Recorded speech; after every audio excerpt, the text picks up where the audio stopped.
চার বন্ধু মিলে হোটেলে খাওয়া দাওয়া করলো, আর খাওয়া দাওয়া শেষে কার আগে কে বিল দিবে পারাপারি করছে। ওই বলছে আমি দিব, ওই বলছে আমি দিব। আর দোকানের মালিক এসে বললো, এই দাঁড়াও, তোমাদের টাকা কি হারাম না হালাল, এভাবে কথা বলছে। তারা শুনে রাগ হয়ে গেল, বললো কি বলছেন আপনি, হারাম না হালাল মানে হালাল টাকা। আর বললো শোনো, হালাল টাকা হলে তাহলে তোমরা পারাপারি কেন করছো, কেন কি হয়েছে।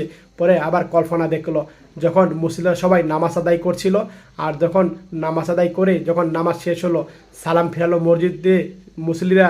আর তখন নামাজ শেষে তখন হুজুর বয়ান দিয়েছিল, বলেছিল মসজিদে কাজ চলছে, আপনারা যে চাপ পারেন সবাই একটু মুক্ত হস্তে দান করুন, এভাবে কথা বলছে। আর তখন এই পলিটা এদিকে দিল, আর বন্ধু কানে কানে বললো, এই 1 টাকাও দিবি না। আর তখন তারা চার বন্ধু কেউ 1 টাকাও দিল না, সবাই ব্যাগটাকে পার করে দিল। আর এই বন্ধুটাও ব্যাগটা পার করে দিল, কেউ দিল না টাকা। আর তখন টাকা না দিয়ে মসজিদ থেকে বেরোলো, এই চল চল চালু করে হোটেলে আমরা খাবার দাবার খাবো, এভাবেই কথা বলছিল।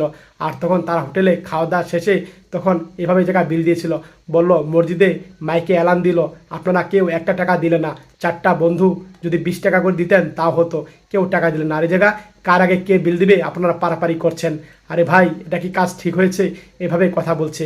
আর তখন বলল আপনারা কেউ 1 টাকাও দিল না মসজিদে, কেন দিলেন না আপনারা, আল্লাহকে রাজি খুশি করার জন্য কি আপনাদের টাকা দিয়ে দরকার নাই। আর তারা মাথা নিচে করলো, দেখি কত টাকা বিল হয়েছে, 2200 টাকা বিল হয়েছে, আপনারা 200 টাকা মসজিদে দিলেন না, আর জায়গা 2200 টাকা বিল দেওয়ার জন্য পারাপারি করছেন।